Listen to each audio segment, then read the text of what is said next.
Up the play! G'day guys, Nate here, coming at you with the round 21 preview of Collingwood v Brisbane, Saturday night, the MCG, 7:35 p.m. start. It's a standalone Saturday night game, primetime slot. Unfortunately, it's not on free-to-air television. I wish it was, god damn it. But it's a massive game. I'll say it yet again. I've said it in my last video, and I'll say it again. This is a massive game here. It's an 8-point game. It's the reigning premiers up against the old reigning premiers. The old versus the new. It's got to be out with the new, in with the old with this one, and it's also in with the old as well because it's Collingwood's retro round. A better display of the logos here. Collingwood's old retro logo being used for this game. We're also going to be wearing the predominant white stripe outfit for this game with the black shorts. We have to play like it's 1990, not 1999 or the rest of the 90s or the rest of the 80s. Has to be 1990 and 1990 only. 8-point game. This was meant to be 1v2 and Brisbane messed it up last week against Gold Coast. So it's first v third. Big chance for Brisbane to get back inside the top two or push for the minor premiership for the first time in their history. Collingwood, we've got a chance to go 10 points clear of Brisbane and cement ourselves in the top four at the very least. Before I get into this round 21 preview, make sure you guys are subscribed to my channel if you haven't already.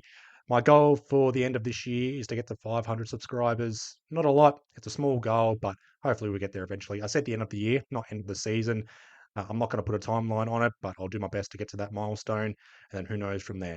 Cheap plugs and personal goals out of the way. Let's just get into this round 21 preview. Now, typically with my preview videos, I like to start with a health check. So an update to Collingwood's injury list. Lachie Sullivan is out for the remainder of the season with PCL injury. 12 weeks. Highly doubt he comes back a lot sooner than that. Howard Jath had a recent hip arthroscope, so he's out for the remainder of this season. No progression on Charlie West or Aliro Smith as well. They're 4 to 5 weeks out with their foot injuries. They'll likely be out for the remainder of the season, unfortunately. Jeremy Howe remains out with a groin injury. Hopefully return against Hawthorn, and Bo McCreary remains 2 weeks away. He will likely return against Adelaide. Bobby Hill, Billy Frampton, Jordan DeGoey all returning in the VFL last week. I am expecting Bobby Hill and Billy Frampton to return to the senior side this week, along with Scott Pendlebury. So my selection speculations are it's going to be 3 changes. SP 420, hopefully that is. I jinxed it last time. Hopefully not jinxing it this time. Bobby Hill and Billy Frampton also returning, and Lachie Sullivan out along with Oleg Markov and Charlie Dean. Jordan DeGoey, I am expecting will play one more game in the VFL and then play either 2 or 3 quarters and then make his return against Hawthorn. The VFL is going to be a watch as well for Jordan DeGoey. Now, if he plays a half or 3 quarters and he's rested for the final quarter or the second half, he will likely return against Hawthorn unless he's injured in the VFL. Hopefully not the case. If he plays a full VFL game against Williamstown, he will likely return against Adelaide because next week we got the Hawks coming off a 5-day break and there's a VFL bye. So bit unfortunate timing there for Jordan to go his progression. We've got to rush it here. But if he gets through this weekend, then he's on his way to returning against Hawthorn or Adelaide. The ultimate goal is to play a full AFL game against Melbourne, round 24, and then push on into September. So 3 changes. There is a watch on Darcy Moore. He didn't train on Wednesday. Likely plays against Brisbane, but it's a watch this space. I'm hoping not to do a selection talk and final word video for this game against Brisbane. I am expecting 3 changes unless there's a massive bombshell and an unexpected injury and whatnot. But 3 selection changes is what I'm expecting. Don't be surprised if there's massive changes for the Hawks game, though. Then I'll likely do a selection talk and final word video for that game. But for the Brisbane game, this is just the ultimate preview video. Selection speculations, 3 changes. Jordan DeGoey remains in the VFL for 1 more week, and we go from there. We come into this game against Brisbane needing a lot of areas to improve on, particularly the forward 50 entries and also setting up defensively. We've been killed on quick transition in recent weeks. I've seen it against St Kilda, seen it against Gold Coast, a little bit against Fremantle. And because we played Richmond, they weren't able to capitalise on that. They are a young, rebuilding side. In a few years' time, they'll make us pay on quick transition. But a team like Brisbane, coming off an 11-goal loss to Gold Coast, they're going to come out with a point to prove. They're going to try and kill us on quick transition, contested possessions, tackling pressure as well, you name it. Disposal to goal ratio will likely drop again for Brisbane, as in a few disposals leading to a goal. That's what brought them to the dance in 2023 and also last year. It's dropped off this year for Brisbane, but they're looking to improve on that.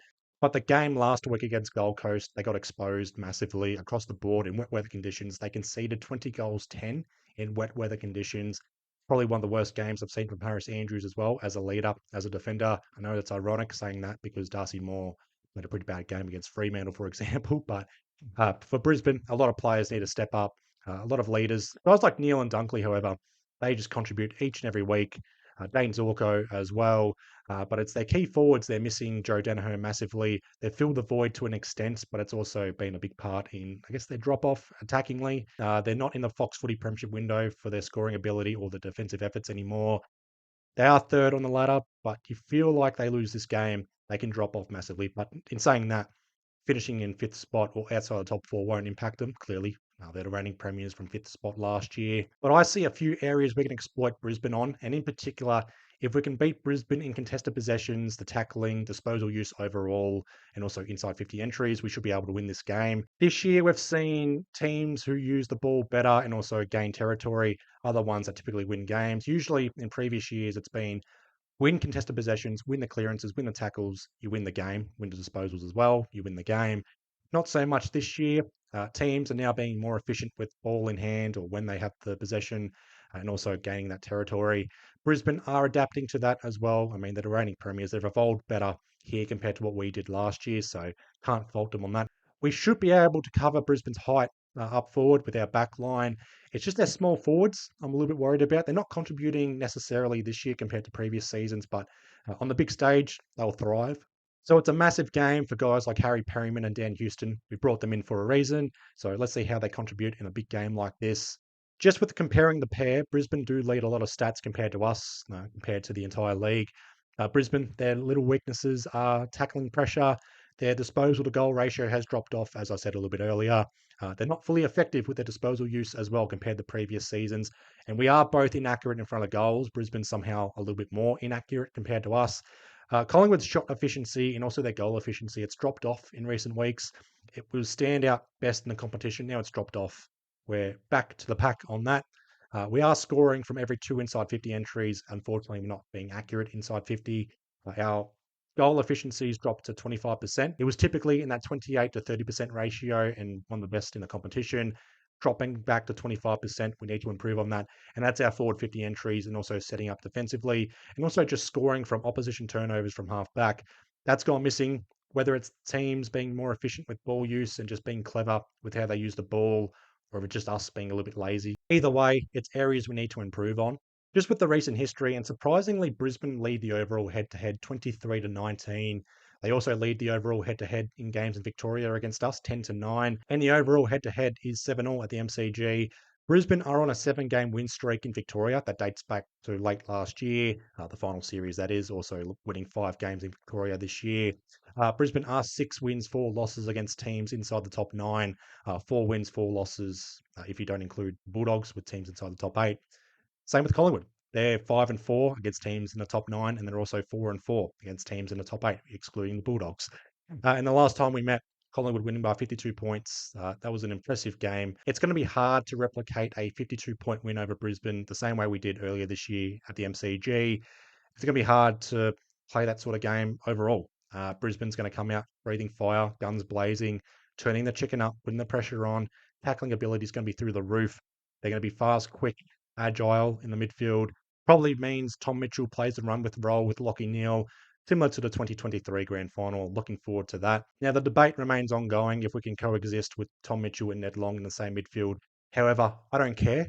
Tom Mitchell clearly makes Nick Dacos look better. He's starting to become more efficient with ball in hand. His kicking efficiency was much better against Richmond. Now, granted, it was against Richmond. Can he replicate this against Brisbane? They'll likely use a hard tag on Nick Dacos this time around, likely Jared Berry. I don't expect them to tag Nick Dacos in the second half or the final quarter. There would have been a lot of points to make for the keys to victory, but I will narrow it down to 4 yet again. The first key to victory is winning the contested possessions and the clearances. Typically how you beat Brisbane. Now, I'm not expecting it to be +1 contested possessions or +1 in clearances. I'm talking double digits or close to double digits. If you win +10 contested possessions over Brisbane and also the clearances, you typically win the game, even though Brisbane are starting to evolve and become a more territory-based team or gaining territory and also trying to be more efficient with ball in hand. It's no longer about contested possessions and clearances and tackles and whatnot. It's how you use the footy. Some teams have not been able to adapt to that this year. We've seen that with teams outside the 8. Other teams have adapted to it. Teams like Fremantle, lesser extent Brisbane, and also Adelaide. The second key to victory is how Collingwood sets up defensively. Starting to notice a little bit of slacking or lazy efforts defensively, and also is trying to set up defensively, trying to stop opposition quick transitions, trying to stop the corridor use as well. The fly trap, that's what we need to implement in this game. If we can use it well, last time we used it well was probably against Carlton, maybe, or definitely against Hawthorn as well, but it was used very well against Brisbane. The third key to victory is Collingwood's inside 50 entries and also converting our chances. It's one thing to get it inside 50 and take that mark inside 50. It's another thing to convert and execute our set shots. Twofold problem. We need to be able to solve this quick, smart. Our forward 50 entries were shocking against Richmond, an area we could be exploited on. Harris Andrews will likely have a redemption game here or a vindication game. And I'm also expecting Brisbane's halfback flankers to dominate. So this is where we need to step up. And the final key to victory. This might be the biggest crowd attendance for a Brisbane home and away game ever. So I'm talking home and away season, not finals being included. So this is where Collingwood need to utilise the home ground advantage. Brisbane, not so much in recent times, but when it was a hoodoo for Brisbane at the MCG, they would run out of legs in the final quarter or the second half. Can that be done again? We beat them by 1 point last year. We overran them in the final quarter. That was round 23. Players need to step up from both teams, particularly Collingwood. This is Collingwood Central. We saw it against Richmond. A lot of players showed glimpses. We didn't see the whole package. We haven't seen the whole package since Carlton. Let's bring back our mojo on a consistent basis as well. This is the start of a mini final series. We're going to know what Collingwood really stands for, where they are in the pecking order as well. I'd rather find out now if we're not good enough compared to September. So if we lose this game against Brisbane, massive fortnight afterwards. I'll keep saying it as well. Again, I do expect Jordan McGoey to play one more game in the VFL. That will be against Williamstown. That's at 2:05 p.m. That's in Williamstown. That's an 8-point game in the VFL as well. Winner of that game likely cements finals. And the VFLW starts at 10:05 a.m. That's also in Williamstown. So a double header in Williamstown and then the MCG Saturday night. Now, the last time I attended a triple header, we lost all 3 games.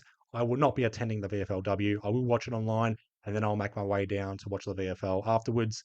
And then I'll go to the MCG from there. So I don't want to jinx it. I'm doing my best. It's also going to be SP420. Hopefully, I jinxed it last time. Hopefully, not the case this time around. So we'll celebrate SP420 this week, and then we'll celebrate Side Bottom's 350th next week. I'm looking forward to this weekend. 3 top 9 clashes, Dogs v Giants, Adelaide v Hawthorn, then Brisbane v Collingwood. We're going to know a little bit more about finals machinations. What can I say? It's a massive game. It's an 8-point game. It's a mini qualifying final. Minor premiership chances up for grabs. Top spot up for grabs. Top 2 spots up for grabs. Top 4 spots up for grabs. Premiership chances up for grabs as well. Let's get the 4 points. Let's get this bread. And let's get on a winning streak heading into August and also September. But that'll be all for this round 21 preview of Collingwood v Brisbane. Again, subscribe to my channel. Give the video a like. Comment your thoughts on this game and anything Collingwood related. I will respond to it. Recommend this video, share it around, do whatever you want to do. Hoping you guys have had a good week so far. Be well, stay safe, make pies out. Up the pies!